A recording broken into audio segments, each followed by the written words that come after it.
The bizarre instance of the creative ghost. Since as long as there have been spooky wonders announced, ghosts have highlighted vigorously, and there are various records of this.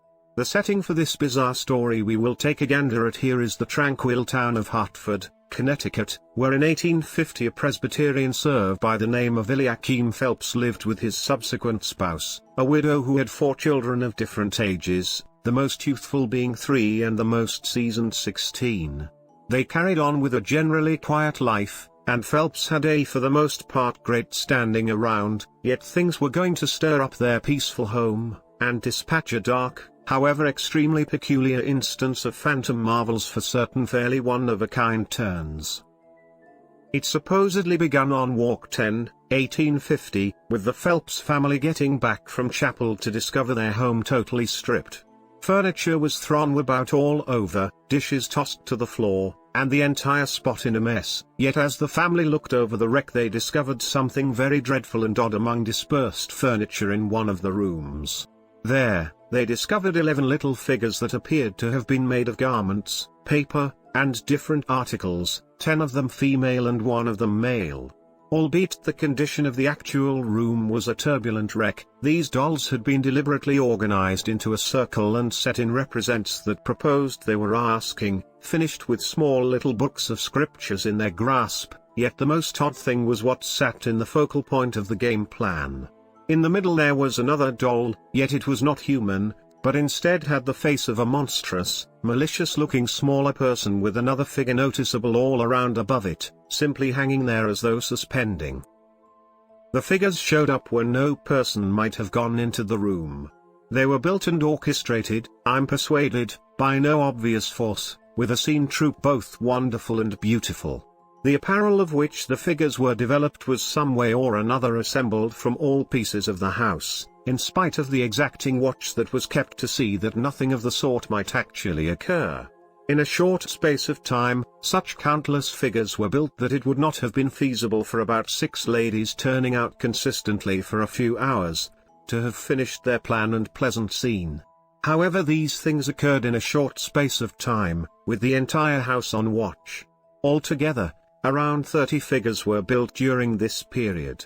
Some were so lifelike that a little kid being shown the room thought his mom was inclining in supplication with the rest.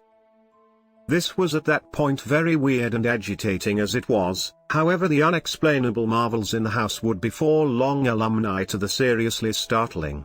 Articles began to get tossed across the room by inconspicuous hands to crush into dividers, windows were broken, raps and bangs were heard at the entire hours, and the dividers and furniture were vandalized by imperceptible powers. Individuals were likewise squeezed, slapped, or moved by a concealed assailant, objects were determined to fire, and things would fly about through the air pursuing individuals around the house. Much more bizarre wonders would happen also, for example, a plant outgrowing the floor covering of the parlor that had leaves embellished with what resembled hieroglyphics, composing showing up on dividers and different surfaces as witnesses looked on, objects exiting flimsy air, utensils discovered twisted into abnormal shapes, garments discovered sliced and torn, and individuals being suspended into the air. Ordinarily, these things would occur in full perspective on columnists and different observers. One report made by an observer named H.B. Taylor represents a portion of the power of these events, saying, "I have never seen a soul. I don't have the foggiest idea what a soul could do in the event that it would, or what a soul would do in the event that it could. Current realities of the wonders, in any case, are such, and have happened under such conditions, as to deliver deceives or plan and duplicity entirely unacceptable. The reports in the papers have proclaimed that these are just the stunts of youngsters, however on numerous events, the conditions have been with the end goal that there might have been no stunts by kids or others. In any case, I place no worth in any message, and in the event that they are from spirits, they are from insidious spirits. The actual correspondence is proclaimed to be mischievous spirits in a condition of torture, looking for interchanges to change wrongs done throughout everyday life. I'm fulfilled that the interchanges are completely useless in that they are often bogus, conflicting, and irrational, the spirits regularly blaming each other for lying, and continually delivering injury on people and property. What was happening here? Albeit the instance of the imaginative apparition has to a great extent been neglected, it is one of the more abnormal and more exceptional reports out there, and still figures out how to evade any genuine answers. The odd story of the magician of Scotland. History is populated by bizarre and puzzling people who have figured out how to increase than life through hundreds of years of legends circling them. We are regularly incapable to completely unravel actuality from fiction with such characters, frequently left to filter through what may have been genuine and what is unadulterated dream. One such individual is an apparently incredible wizard who once lived in Scotland, and around who numerous stories have been turned. When discussing the incredible recorded figure Michael Scott, it is fairly hard now and again to unravel actuality from dream. What is kind of known is that he was presumably brought into the world in 1175 someplace in Scotland, perhaps at a spot called Fife, otherwise called the Boundaries. It is additionally realized that he was a quintessential researcher and scholarly, examining philosophy, reasoning, math, and medication at Oxford, Paris and Toledo colleges, and he could likewise communicate in a few unique dialects, including Latin, Greek, Arabic, and Hebrew. To be sure, he turned out to be notable as a talented interpreter of writings, to the point that he was enrolled by heavenly Roman ruler Frederick II for the motivations behind deciphering various original copies, remembering Aristotle's writings for characteristic sciences, from Arabic to Latin. ScottMichael Scott. Scott was purportedly a significant talented stargazer, and such were his capacities that Frederick II wound up making him a piece of his court as his authority celestial prophet.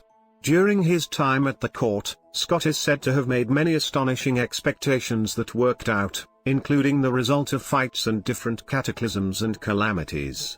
His force of prescience was intense to such an extent that he is said to have even anticipated his own demise. He purportedly broadcasted that he was to bite the dust from a falling stone, and was so certain of this that he would wear a cap about any place he went. It was viewed as simply one more of his numerous unconventionalities, and would just turn out to be clear how right he was until 1235, when he eliminated his cap to go to mass just to be struck by a stone tumbling from the roof to hit him in the head and lead to ailment and his passing. During his vocation, Scott would compose various original copies and compositions, covering a particularly huge swath of subjects as the mysterious, elusiveness, crystal gazing, human life systems, physiology and generation, and zoology, and he is without a doubt a gigantically notable individual ever. So it is fascinating that so little is really thought about the genuine man behind the legends. It isn't known precisely how or when he kicked the bucket, in spite of the fact that rumors have spread far and wide suggesting that he was covered close to a cross at Melrose Monastery alongside his enchantment books. Like the greater part of his life, nobody truly knows. He stays an inquisitive verifiable ghost, abiding somewhere close to the real world and dream, his legend dominating any fact his story may hold. And we may never know without a doubt the entire story behind the puzzling Michael Scott. Lady's horrible prompts revelation of mystery entryway to a spooky inn. A lady had a bad dream about a mysterious entryway taken cover behind a mirror in her Waxahachie, Texas, salon, and it really worked out. The lady's girl, named Miranda, posted recordings on TikTok that showed the mirror being eliminated and tearing an opening in the divider, uncovering the secret entryway. They likewise found that a room in the salon was presumably important for an old deep opening that was once utilized in the lodging.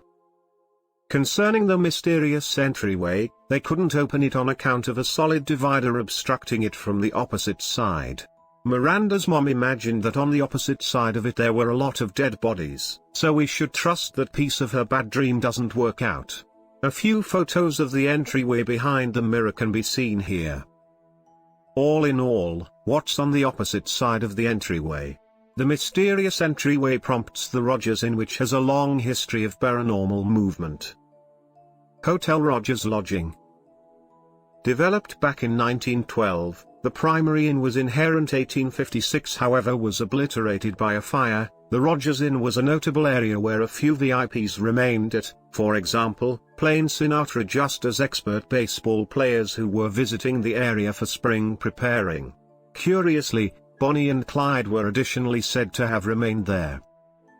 There are endless reports of hauntings at the lodging, with perhaps the most notable stories being that a past proprietor of the inn was searching for the janitor, and when he at last discovered him, he was secured his room and would not leave.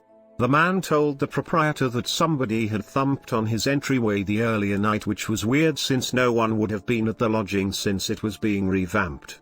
At the point when he opened the entryway, he saw a man wearing dress from some other time frame, maybe a rancher, who told the upkeep laborer that terrible things had occurred in the storm cellar.